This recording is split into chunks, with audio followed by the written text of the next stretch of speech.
Welcome back. Mr. Midnight is still missing. He will be back soon, do not worry. Today I will be sharing with you 4 scary stories about demons. So buckle up and remember the darkness always follows. And before I move ahead, make sure you like and subscribe if you think demons exist. Let's get into this. My uncle's demon possession. My dad told me this story about when we lived in Mexico when I was little to keep me from trying stupid shiz like Ouija boards and cursed objects, stuff like that.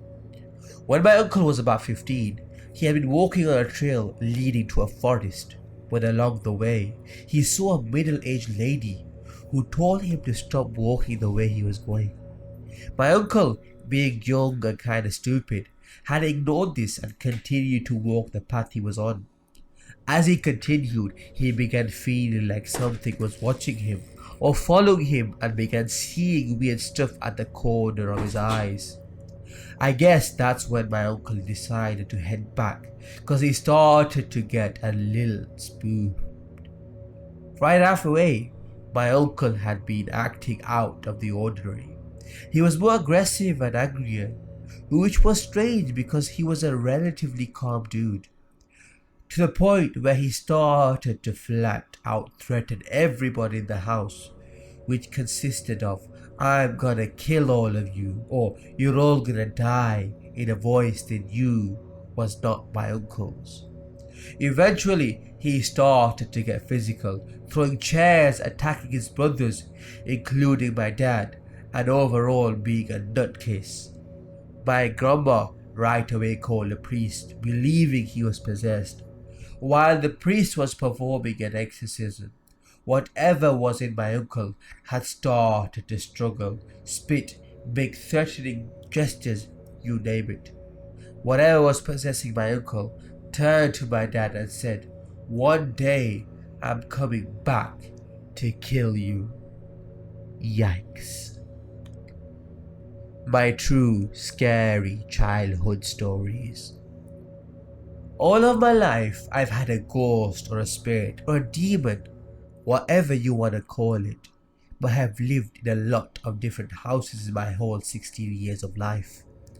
My first house was a pretty small house, and my father had told me that he would see a woman walking outside of the house and he would hear me, an infant, coo and giggle at things through the baby monitor, and he would go into the room to see if one of my sisters were awake and playing with me, and he said they were always sound asleep. My second house was about a quarter of a mile from my first house, and it's right next to the house I'm living in right now. I was a couple months old when I first moved in. I was about 1, and there is 2 windows on both sides of the front door. I was staring at something out one of the windows, and my mother comes over and asks what I'm staring at. And I turned to her, looked her dead in the eye, and I said, "I'm looking at the man in the front yard." My mother looked out the window and said, "What man? I don't see a man." And I said, "Don't you see him? He looks like a spider." And my mother was a very superstitious woman, so she just about had a heart attack. Fast forward to when I was about 3, and me and my mum were talking about my day, and I said something like, "Have you met my other mummy?" And my mother froze and got super freaked out. When I was about 5, I remember it was Christmas Eve, and I was sleeping in my sister's room, and she asked me to go get her a glass of water. So I start heading to the kitchen, and you have to pass the living room to get to the kitchen, and I glanced at the living room and saw 2 little girls. And as I saw them, they looked at me, and my sister comes out of the room and says, "Not in the kitchen, in the bathroom." As I looked back to look at the girls, they were gone. This story was told by my sister when she was in high school. She was walking down the hallway. She passed by my room. She saw a little girl digging through my toy box. At first, My sister thought it was me, so she kept walking, but she took a couple of steps. Then she realized I wasn't at home, and so she walked back to my room, and the room was empty. I moved to the house after my mother died when I was about 7. By this time, my older sisters, had moved out and my mother had passed away, so it was just me, my little brother, and my father. My brother and I had never liked going into the master bedroom. We found it creepy. A couple of years later, I was a sophomore and I had been battling severe depression from my father being abusive and my mother dying when I was younger. Plus, I got diagnosed with bipolar, anxiety, and eating disorders, and a bunch of other things. I moved into the master bedroom that I thought was creepy when I was younger, but I found myself becoming obsessed with the room. I would isolate myself in the room and self-harm almost every week since I lived in that house. I've tried to kill myself 4 times. I would get angry when someone would come in without my permission. And it got to the point where there was one day where my brother went into my room. I got so angry I blacked out and woke up with my best friend holding me down and my brother with a black eye and a busted lip. I felt horrible. I hated myself. I still haven't forgiven myself for it. I would see dark figures in my room at night. My boyfriend said he'd seen a dark black figure walk into my room and close the door. And there was a time I was home alone. I can't even describe the emotion I felt. It was feeling like I was going insane. I kept seeing things pass by the room. I was in something in my head kept telling me to kill myself. But since I've moved out of the house, I have not experienced any urges to self-harm or harm others. So I'll end it here. If you'll like it, I'll tell you more of my stories. Comment down below what you thought of my stories and what are some of your stories. Why did I agree to this dare? I can't believe my friends made me do this, I say as I walk through the crypt. A sound flows through the corridors, a sound of chanting. It's just my imagination. Calm down, man, I say to myself. I walk through and step on something hard and sharp. The hell, a human skull? No, it just fell off a shelf, but it looks fresh. I examine and continue until I get to the corridor. I can see a faint glow through one of the corridors. Maybe there's a tour going on, I think out loud. There it is, the chanting again, except it's louder. I find the light source, and as I thought, it was a tour group of young adults. It's dangerous to be out here, I think. I go to talk to them, but I hit my head and I'm instantly unconscious.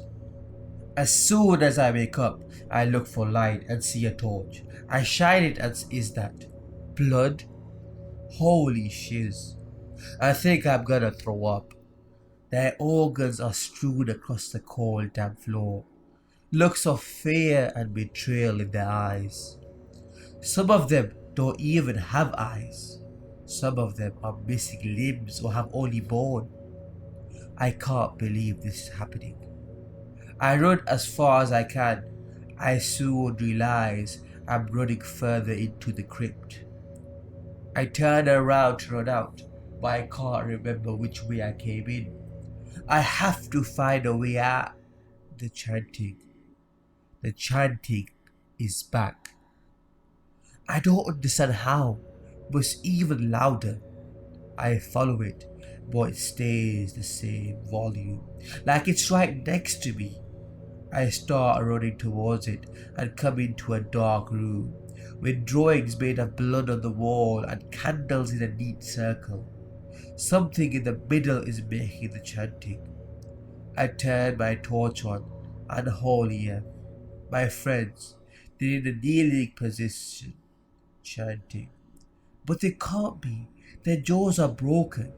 swing from the moment of their heads like swings attached with tendons. Their eyes have been gouged out and their hands have almost been snapped off. But they're still chanting in a single voice. One of them is still alive. I run to them and ask them who did this. They scream, "Stay the F away from me," and start running. I don't understand. The chanting louder again, like my whole head is wrapped in the sound of the horrifying demonic chanting. I can't take it. I rip off their jaws and start pounding on their heads with a rock. I just want it to stop. Make it stop. Make it stop. Make it stop. I run as soon as I can see what I did to their corpse. I see a light. I run, but the light seems to only get further away. I see something. No, three things. Three red figures standing in the light. I rush towards them. They did this. It's their fault. I hit the first one square in the face with a rock. It seems to be confused and scared. I don't care. I hit it over and over and over. It stops moving.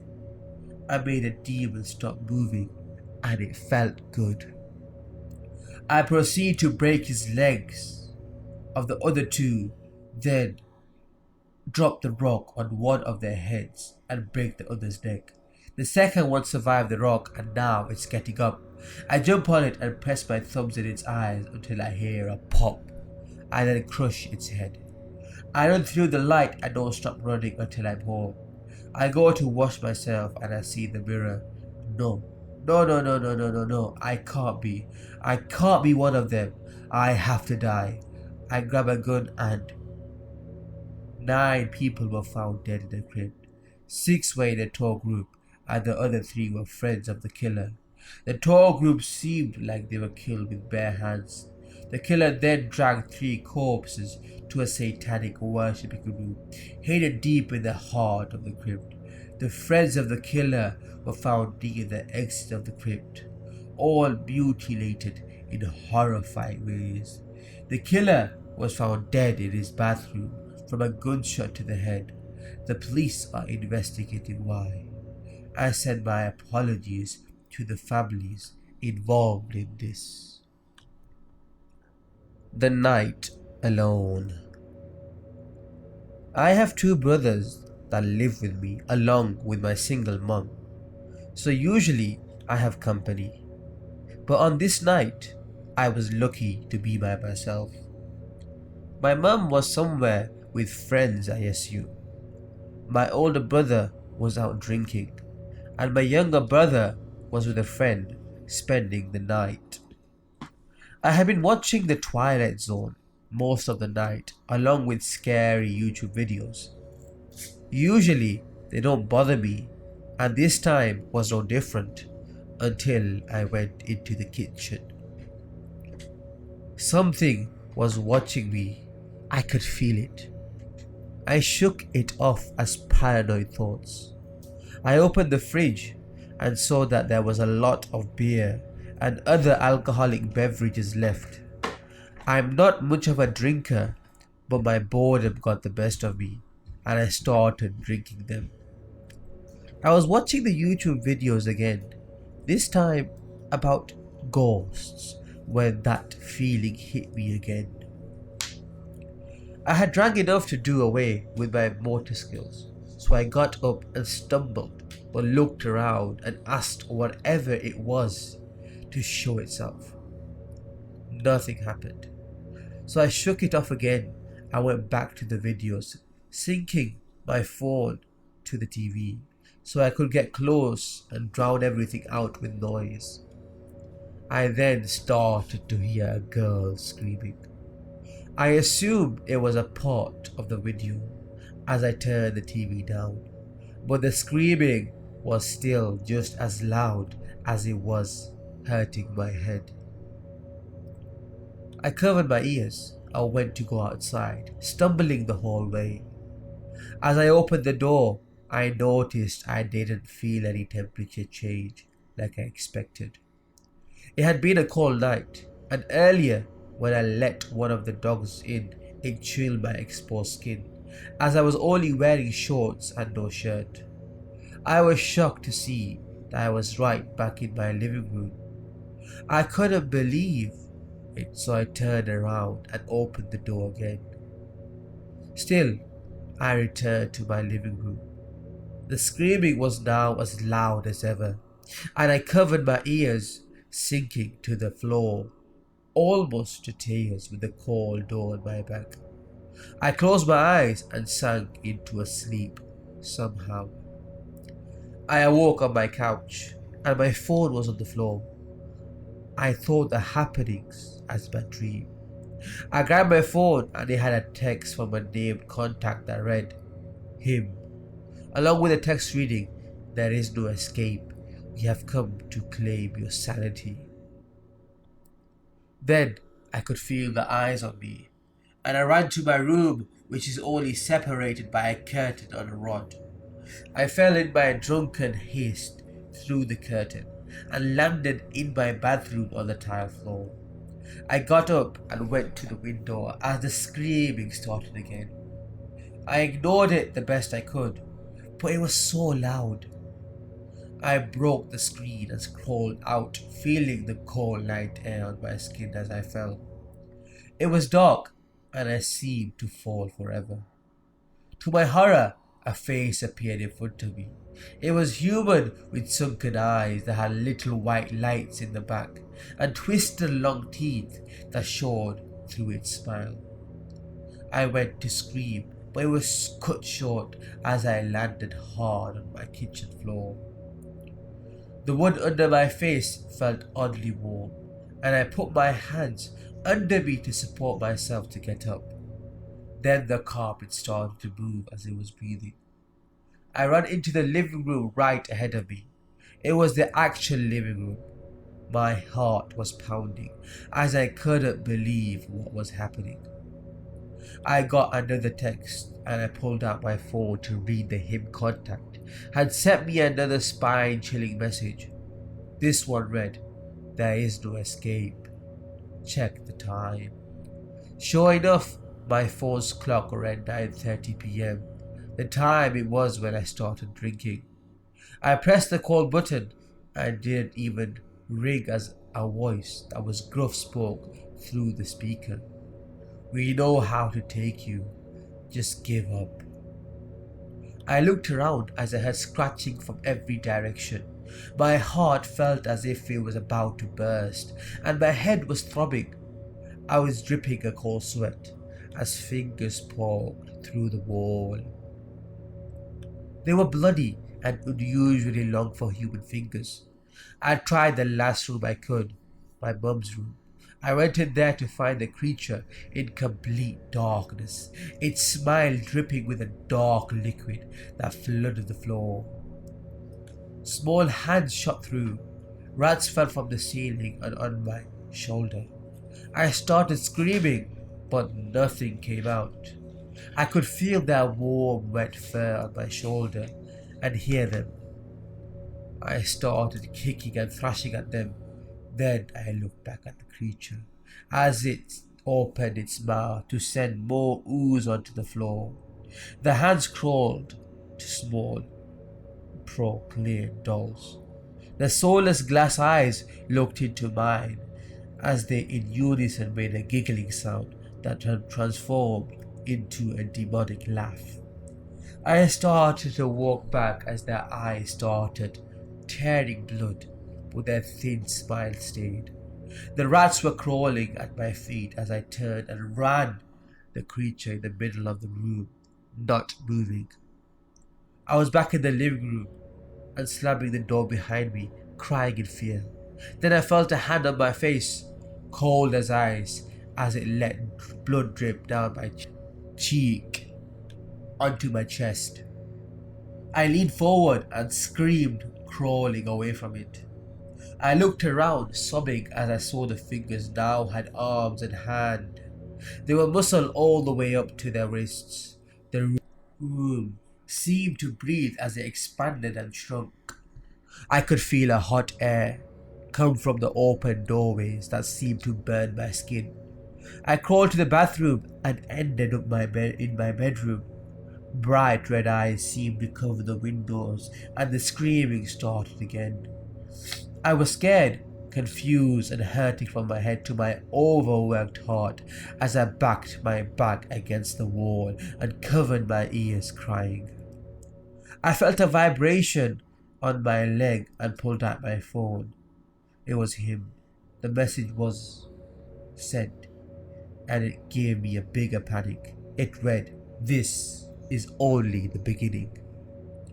I tried 911 even though I knew it wouldn't work. When I typed the three numbers, it wouldn't appear on the screen. I begged with whatever was there to let me go, and I heard a voice that seemed to come from my own thoughts, but I knew was not my own, say, "Your sanity will be ours." I ran back out of the room and came into the living room. I ran towards the door of my mum's room and swung it open. I screamed as I fell into the black ooze. I expected thick slimy goo, but I fell a free fall into darkness. The creature started appearing everywhere and reaching its abnormally long hands at me, barely missing. I went to scream at it, but my voice was gone. Then I hit something cold and covered in rocks. I was in my driveway and my mum was pulling up. I got up and moved out of her way.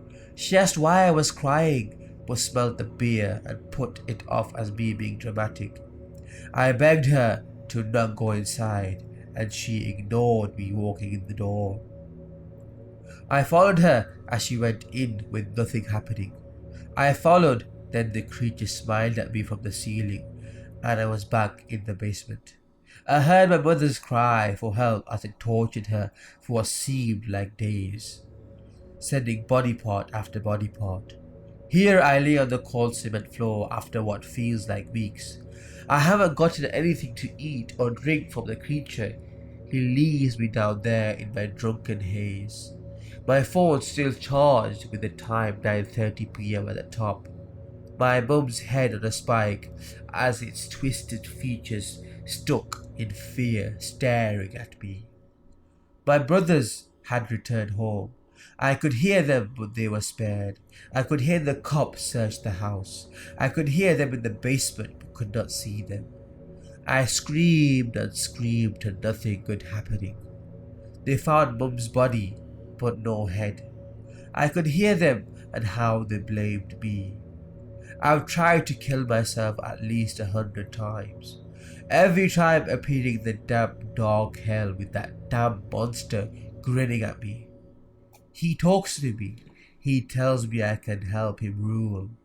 I just have to give my sanity to him. He says I can torture whoever I want. With every time I refuse his offer, he sends something new and twisted after me. Last time, it was my mother's head telling me how I could have saved her.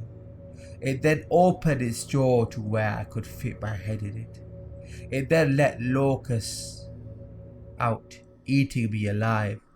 Of course, I came back here. I've cried all my tears and now numb to everything. The creature's deal seeming like my only escape. And you know what? I know a few people who could die.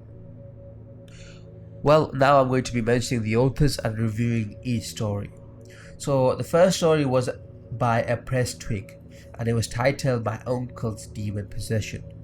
And now, possessions are scary and are real, and sometimes exorcism work and they don't.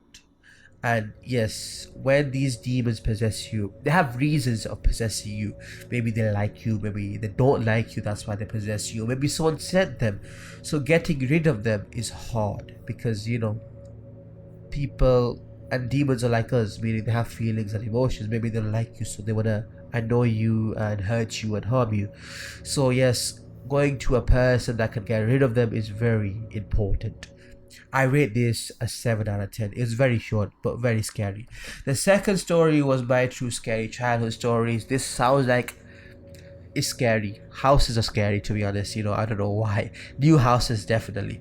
Make sure if you're whatever culture you are, make sure you bless the house, I guess, or whatever you guys do in your own culture to ward away evil spirits or demons. But I guess the last story kind of basically says that you have a demon in the house that is controlling your emotions, or maybe you are possessed. Who knows? To be honest, I'm not expert in this field, but your houses that you're going to, maybe actually it's not the houses that you visit, maybe it's the fact that there's a demon following you your whole life. I feel like it's one demon that is stuck with you, that is haunting you, and that is causing you problems. This was a very scary read. I give it 10 out of 10. Now, I forgot to actually mention the author. The author was Bugs Bunny, and the title of the story was My True Scary Childhood Stories. Now, the third story I read was by Jenkin Mann, and it was titled Why Did I Agree to This Dare? It sounds like a very scary killer slash satanic ritual story, I guess. It's scary, very different and unique, to be honest. Like, we find out after that the killer is him, and I guess he is possessed. So I guess all three stories were about possession. Now, the final story was called The Night Alone, and it was by Is Julian. And this story, it was okay, to be honest. It was too many twists and turns.